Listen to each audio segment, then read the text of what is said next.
कपड़े धोने वाली बहू। शादी के पहले से ही विभा को कपड़े धोने का बड़ा शौक था। कभी नल के नीचे तो कभी तालाब के पास। अरे मेरी नीली वाली लुंगी नहीं दिख रही है।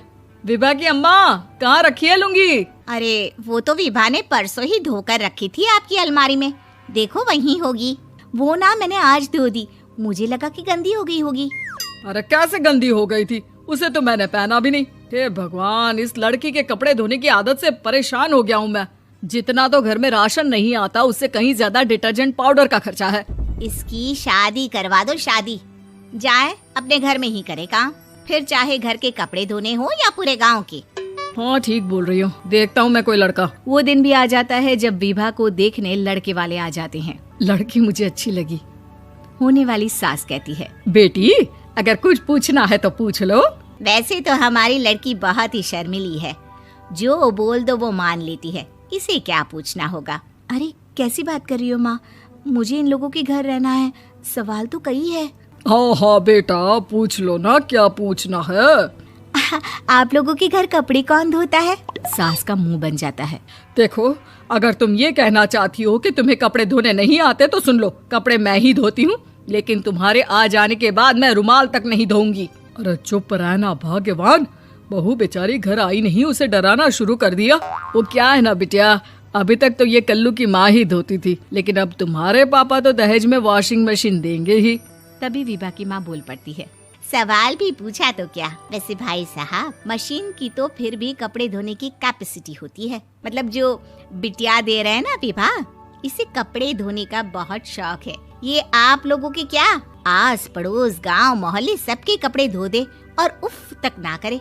बाहर देखा नहीं आपने कितने कपड़े सूख रहे हैं? सब हमारी बिटिया ने ही तो धोए हैं। बस भी करो ना माँ, शर्म आ रही इतनी तारीफ सुनकर। और तो और एक दाग निकाल कर दिखाओ तो मान जाऊं। हाँ अच्छा, माफ करना बेटा, मैंने गलत समझा। हमें तो रिश्ता बहुत पसंद है। और ऐसे जुड़ जाता है रिश्ता कपड़े धोने का शौक रखने वाली विभा का। उसकी शादी हो जाती है कोयला फैक्ट्री में काम करने वाले कल्लू के साथ। शादी के बाद अचानक विभा चिल्लाती हुई सास के पास आती है। सासू माँ, अरे सासू माँ कहाँ है आप? ये तो धोखा है, धोखा दिया आप लोगों ने मुझे। इसे ससुर के चक्कर के बारे में पता चल गया। अरे तो उसमें तुझे क्यों धोखा मिला है? अरे नल में पानी नहीं आता, कपड़े कैसे कब धुलेंगे? अच्छा, तू पानी नहीं आ रहा उसकी बात कर रही है। तो आपने क्या सोचा? कुछ नहीं। अच्छा, तेरी माँ ने कहा था कि कपड़े धोने का शौक है तुझे, याद आया मुझे। शौक बोलकर कपड़े धोने वाले मेरे जुनून को कम ना आके सासू माँ, कपड़ा धोना मेरा गुरूर है। तभी पति भी वहाँ आ जाता है। अभी मैंने इसे सनी देओल की फिल्म दिखाई है, उसी के डायलॉग मार रही है माँ। अच्छा सुन, साफ साफ बता रही हूँ, पानी सुबह 4 से 6 और शाम को 10 से 12 आता है, समझी? विभा टाइमिंग सुनकर हैरान हो जाती है। ये क्या भूतों का मोहल्ला है? सुबह 4 बजे उठकर कौन कपड़े धोता है? 4 बजे टंकी में पानी जाता है, फिर सारा दिन धोना ना, किसने मना किया? अरे कैसी बात कर रही हैं? 200 लीटर की टंकी में कितने कपड़े धो लूंगी मैं? सुबह ही उठ जाऊंगी मैं। अब क्या था, विभा सुबह 4 से लेकर रात के 12 बजे तक कपड़े ही धोती रहती। एक रोज सास पड़ोस से निकलकर कहीं जा रही होती है कि साथ वाली कहती है, हाँ कल्लू की माँ, जरा ये बताओ कि 2 साड़ी है, 2 ब्लाउज और एक पेटीकोट और एक नाड़े वाला लंबा कच्छा। हाँ तो? अरे तो क्या, कितना लोगी धुलाई ये बताओ। धोबन दिख रहे हैं हम क्या? हमारे पति सरकारी नौकरी से अभी रिटायर हुए हैं और बेटा सुपरवाइजर है कोयला फैक्ट्री में। धोबन समझ रखा है हमें? हाय रे कल्लू की अम्मा, माफ कर दो, वो तो मोहल्ले में यही सब बता रहे थे कि तुमने बहू को कपड़ा धुलवाने के काम में लगा दिया है। सास को पड़ोसन की बात सुनकर गुस्सा आ जाता है। वो घर पहुंचती है जहां घर के बाहर ही इतने सारे कपड़े सूख रहे होते हैं जितने कि किसी धोबन के घर पर। अरे ओ कल्लू की दुल्हन, बाहर निकल। माँ जी यहीं आ जाओ, बाथरूम में चादर धो रहे हैं हम। अरे अभी हम धोते हैं, तुमको बाहर निकलो। ये आस पड़ोस वाले बोल रहे हैं कि हम बहू से कपड़े धुलवा कर उसे कपड़ा धोने वाली बना दिए हैं। अरे छोड़ो ना माँ जी, किन लोगों की बातों में आती हो? आस पास के लोगों का तो काम ही होता है कि वो किसी तरह सास बहू को लड़ा दे। बहू सारे घर के कपड़े धोती है, ये क्या कम है? बोलिए। सास को भी लग जाता है कि वो बहू का ये सनकीपन नहीं छुड़वा सकती, इससे अच्छा है कि खुद ही चुप हो जाए। एक रोज सास और बहू मंदिर जाते हैं, जहाँ सास की साड़ी वहाँ खड़ी भीख मांगने वाली से मिलती है। माँ जी क्या बात है, आपकी साड़ी उस भिखारन से कितनी मिल रही है ना? हाँ हाँ, देखो तो दोनों की साड़ी मिल रही है। क्या बात है कल्लू की अम्मा, तुम खुद को तो अफसर की बीवी बताती हो और ऐसी सिंपल सी प्लेन साड़ी पहनकर घूमती हो। सिंपल और प्लेन नहीं है ये साड़ी। तो क्या सोने के धागे से फूल बने हैं? कुछ भी सासू माँ, कुछ भी। हाँ, बने थे इस साड़ी में सोने के धागे से फूल। मेरे पति लेकर आए थे मद्रास से स्पेशली मेरे लिए 10,000 की।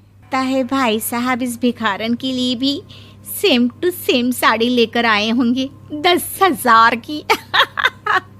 सास उस वक्त कुछ नहीं कहती, लेकिन बहू के साथ घर आती है और अलमारी से एल्बम निकाल कर लाती है। ये साड़ी देख रही है, ये वही साड़ी है जिसे मैंने अभी पहना था। इस साड़ी में ये जो चमकदार फूल दिख रहे हैं ना, ये सोने के धागों से काढ़े गए हैं। लेकिन तू लोकल वॉशिंग मशीन ब्रश से घिस घिस कर सारे फूलों को निकाल कर साड़ी प्लेन कर दी। मुझे माफ कर दीजिए सासू माँ। और तो और, जब मैंने तुझे तेरी गलती के लिए कुछ नहीं कहा, लेकिन तूने तो सबके सामने मेरा मजाक ही बना दिया। क्यों? बहू को समझ में आ जाता है कि अब से उसका कपड़े धोना बंद। 3 दामाद की सास पार्ट 2। अब तक आपने सुना कि कावेरी जी अपनी तीनों बेटियों ईशा, मोहिनी और सुहाना की शादी 3 घर जमाई लड़कों के साथ करवा देती है। उन्हें लगता है कि ये लड़के शायद घर का कामकाज संभाल लेंगे, लेकिन उनके तीनों घर जमाई बहुत आलसी थे। वो नौकरी भी नहीं करते थे और बाहर का काम भी नहीं। कावेरी जी ने अपनी बेटियों से कहा कि वो प्रेगनेंसी का बहाना बनाकर अपने पतियों को सबक सिखाए। अब सुनिए आगे। मम्मी, आपने जैसा कहा था हमने वैसा ही किया, लेकिन देखिए ना, विवेक का हाल तो वैसा का वैसा ही है। घर में ना सुबह का नाश्ता बनता है और ना खाना। नौकरी पर जाने की बात करूं तो खाने को दौड़ते हैं मुझे। हाँ मम्मी, मैंने भी सुमित को कितनी बार कहा कि अगर नौकरी नहीं करनी तो कोई छोटी सी दुकान ही खोल लो, घर का खर्चा कैसे चलेगा। देखो दोपहर के 12 बजने आए और जनाब अभी तक सो रहे हैं। हाँ मम्मी, ईशा और सुहाना ठीक कहती हैं। अविनाश का भी यही हाल है। जब मैंने अपनी प्रेगनेंसी के बारे में कहा तो मुझसे कहने लगा, अरे दूसरी लड़कियां तो 9-9 महीने तक नौकरी करती है, बस डिलीवरी के टाइम छुट्टी लेती है। मोहिनी, तुम भी नौकरी करो। अब मुझे कहाँ नौकरी मिलेगी? मम्मी बताओ अब मैं क्या करूं? हे भगवान, क्या सोचकर घर जमाई दामाद लाई थी मैं कि मेरी बेटियां मेरे पास रहेंगी और खुश रहेंगी। लेकिन इन आलसी दामादों ने तो हमारी जिंदगी को भी प्रॉब्लम में डाल दिया है। मैं तो कहती हूँ मम्मी, हम लोग वापस अपनी जॉब पर जाना शुरू कर देते हैं। बता देते हैं इन लोगों को कि हमने प्रेगनेंसी का बहाना किया है। नहीं नहीं बेटा, ऐसी गलती भी मत करना। अगर तुमने ऐसा किया तो इन तीनों की आदत और खराब हो जाएगी। अरे आज नहीं तो कल कभी तो तुम प्रेग्नेंट होगी, तब वापस यही प्रॉब्लम आएगी। तब क्या करोगी तुम तीनों? हाँ मम्मी, आपकी बात तो बिल्कुल सही है। इन लोगों को तो सुधारना ही पड़ेगा। लेकिन कैसे? अपने बच्चों के आने की खबर सुनकर भी इन लोगों पर कोई असर नहीं हो रहा। पैसे कमाने के लिए घर से बाहर निकलना ही नहीं चाहते ये तीनों। अब मेरे दिमाग में एक प्लान आया है। तुम तीनों चिंता मत करो, उन तीनों को बुलाओ, फिर मैं बात करती हूँ। थोड़ी देर बाद कावेरी जी अपने तीनों दामादों को सामने बुलाकर अपनी बात कहना शुरू करती हैं। अविनाश, सुमित और विवेक, देखो बेटा, मैं ना तुम तीनों से बड़ा प्यार करती हूँ, इसीलिए तो तुम्हें घर जमाई बना कर रखा है मैंने। अरे मम्मी जी, सीधे सीधे कहिए ना, क्या बात है? प्यार तो हम भी आपको बहुत करते हैं। अरे मम्मी जी, आपकी इज्जत भी बहुत करते हैं। अरे भाई, आपके जैसी सास और कमाने वाली बीवी सबको मिलती है क्या? हाँ मम्मी, विवेक और सुमित ठीक कह रहे हैं। आपकी बेटी से शादी करके मेरी तो जिंदगी ही अच्छी हो गई है। जानती हूँ मैं, और ये भी जानती हूँ कि तुम तीनों अपने अपनी बीवियों से बहुत प्यार करते हो। बेटा, बात ऐसी है कि हमारे कुल गुरु ने कहा है कि प्रेग्नेंट होने के बाद मेरी तीनों बेटियां शुरू के 4 महीने हमारे गांव में जाकर रहेगी, जहां मेरे चाचा जी रहते हैं। अरे लेकिन क्यों मम्मी, गांव में जाकर रहने की क्या जरूरत है इन तीनों को? वो क्या है ना बेटा, हमारे परिवार को एक श्राप है। अगर मेरी बेटियों ने यहाँ पर बच्चा पैदा करने की कोशिश की तो उनके बच्चों को कुछ भी हो सकता है। इसलिए अब से लेकर 4 महीने पूरे होने तक इन्हें गांव वाले घर में रहना पड़ेगा। हाँ, तो इसमें प्रॉब्लम क्या है मम्मी जी? हम भी वहाँ जाकर रहेंगे, पिकनिक मनाएंगे। अरे भाई, बीवी जहाँ हम भी वहाँ। हाँ यार, आइडिया तो बहुत अच्छा है। शहर की ज़िंदगी में रह रहकर परेशान हो चुके हैं। अब कुछ दिन गांव में बिताएंगे। तुम लोग समझने की कोशिश क्यों नहीं करते? तुम में से कोई भी वहाँ नहीं जा सकता और मैं यहाँ रहूँगी ना तुम तीनों के साथ। 4 महीने की तो बात है, उसके बाद ये तीनों ही लौट कर आ जाएंगी। ठीक है मम्मी जी, अब हमारे बच्चों का सवाल है तो ये तो करना ही पड़ेगा। कावेरी अपनी तीनों बेटियों को कुछ दिन के लिए घर से बाहर कहीं दूसरे शहर में रहने के लिए भेज देती है।